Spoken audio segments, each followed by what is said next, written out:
Alright, welcome back, ladies and gentlemen, to the Chupacabra's Lair. I'm your host, Larry, and we're back again for some more Killing Floor 2 custom maps. I know a lot of people were disappointed that I kind of quit doing the series for a little while, but we're back! And today we're checking out another classic remake of the Killing Floor 1 Manor map, which has been lovingly recreated in Killing Floor 2 by Stephen O'Connell.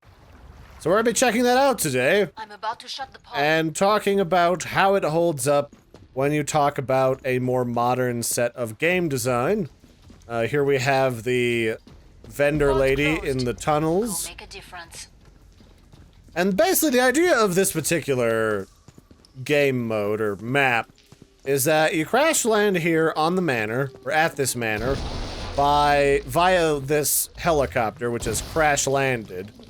And then you have to survive in what appears to be a setting straight out of World War II. And this was actually one of my favorite maps back during Killing Floor 1, where I would farm things like the Firebug perk and also the Demolition perk for just waves and waves of enemies. But many Zeds remain. And it tended to be really nice because you could hang out over there next to that weird little shed and just hose down enemies with gunfire, and they would all just neatly fall over in a row. Now, the thing that I kind of think about now that this is like, it's, you know, 2017, we've seen a lot more games, we've seen a lot better game design. I mean, to be fair, this game was a little like, Killing Floor 1 was a little dated when it was new in 2009, when that first came out. But now that I really take a look at it, I'm not exactly certain what exactly is supposed to have been going on at this manor. Like, maybe when the Zed outbreak happened, a bunch of people holed up here to try and survive.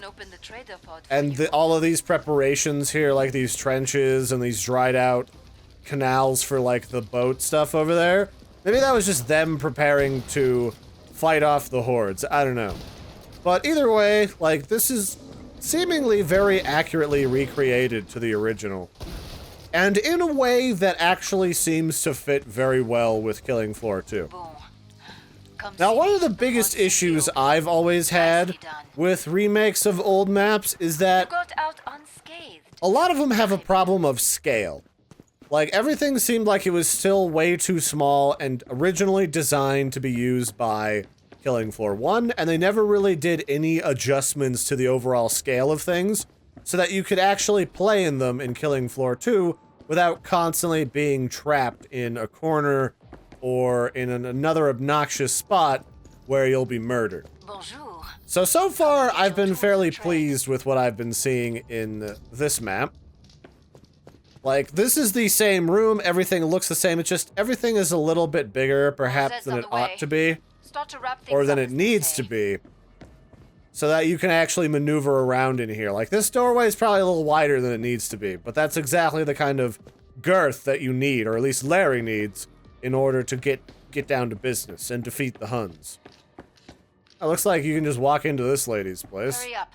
Zeds are getting closer. I guess it's one of the tricky things in this game is now that they don't have like a physical woman as the trader pod anymore. Like, it must be a tricky deal to try and get these doors to work. So I guess all of the doors just open up at the same time when it becomes available. Oh shit, these things are in the game now. Oh my god, the twin-bladed Gorefests? You're fucking kidding me. When did they add these beautiful things? Nobody sent me a message. Nobody sent me a tweet or anything. Oh, I am just offended as all hell now. So if it hasn't been clear to anybody, like, your pal Larry, he has been gone from this game for a fair while now. So apparently I've missed out on some things, like the introduction of new Zeds. So perhaps I'll have to make this a longer episode so we can take a look. So one of the things that the community has known about for a little while, or for a while, from the original early access game files was they extracted all of the sound files for the game, and they discovered that there's like sounds for special sirens and special twin-bladed Gorefests, which is what these are. So they don't even have one arm on them, they just have two blades. And they also found stuff for like, not just the patriarch, but a matriarch. So it's like the patriarch's wife, his fellow scientist, was genetically and machine altered in order to murder your face inside of a mech suit. So it's actually really cool that they're finally adding some of these creatures. That said, they behave a whole lot like the Gorefast, so I don't know why they didn't just add those before. Like, I feel like that could have been a pre-launch kind of a deal. But who knows, I'm just a scary Chupacabra. So let's go, ooh, free ammo. I kind of, is that, no. I was hoping that this double free ammo box thing up here would be back, but no such luck. So let's go here and load up on some additional ammunition. Let's buy the boomstick. Boomstick's always a must. There we go. This'll make sure that everyone's nice and friendly with Larry, and not grabby. So let's check out the rest of this. So here is like a room where they were doing like triage medical stuff or something. There's a bloody curtain. And this is like the dining hall for this manor house. And then down here in the basement is like the machine room where they have all the electronics and stuff. You know, I feel like if this was like, if they remade this and then remastered this level for the new game, I feel like the thing you'd have to do would be to expand the manor greatly in order to facilitate, like, showing people the servants' quarters in the manor, like maybe a tennis court where, like, the rich people would have done their thing. Because I'm guessing this is supposed to be like a manor from England, where an aristocratic family did the stuff with the things. That's what I would guess, anyway.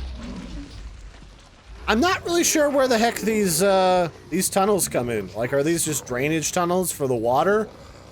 Or are these, like, actual tunnels that somebody built on the property? I'm not really sure how that fits in. Like, there's just random tunnels. It feels very warlike and very, you know, like you're in part of World War II.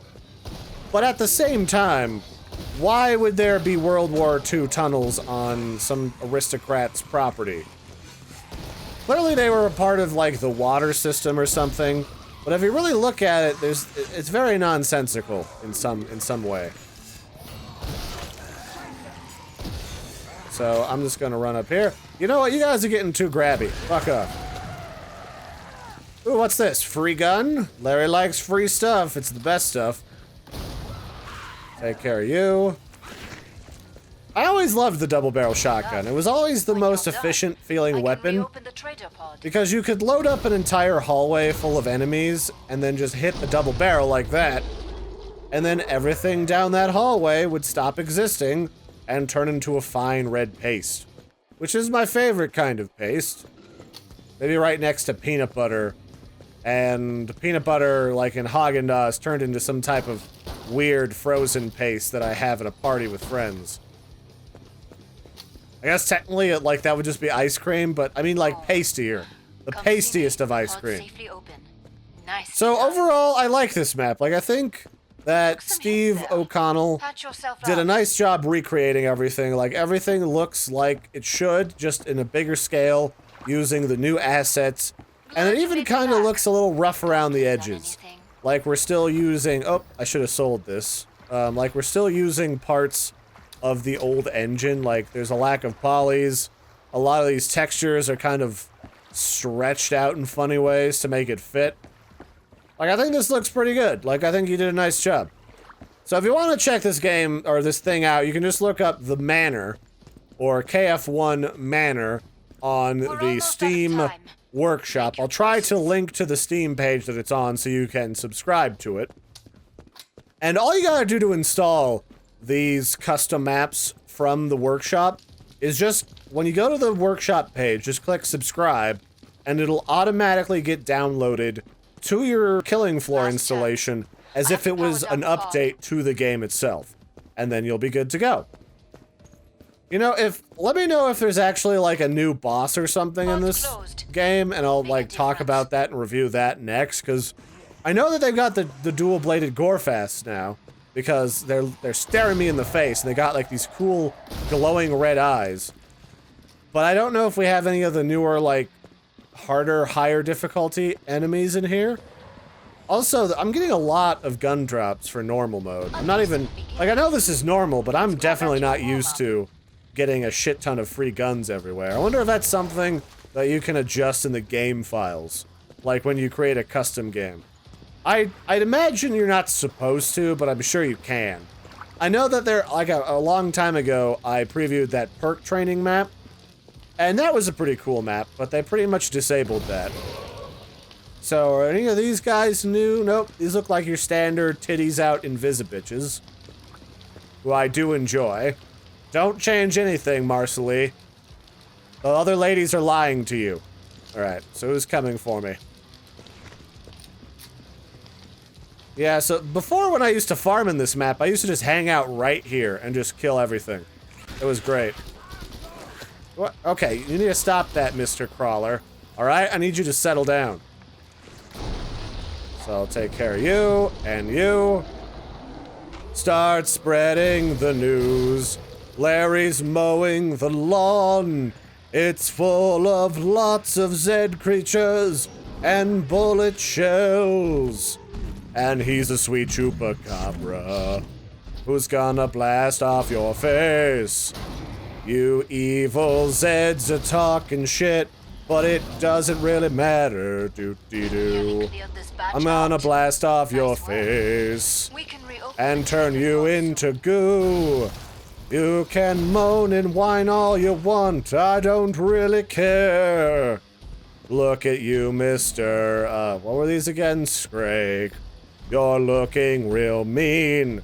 I'm going to blast your face off. Do-do-dee-do-do-do. So yeah, this has been my little preview of the Manor map. I'm gonna keep these videos a little shorter. That was recommended or asked or requested of me in previous videos. Again, if you want to check this game out for yourself, or this map, not the game, you can find it in the Steam Workshop. I will try to get you a linky for it if I can re-find it again, so that you can subscribe to it and try it out for yourselves. It's made by Steve O'Connell, and I'll catch you next time. Have a good one, everybody, and toodaloo fruitaloos.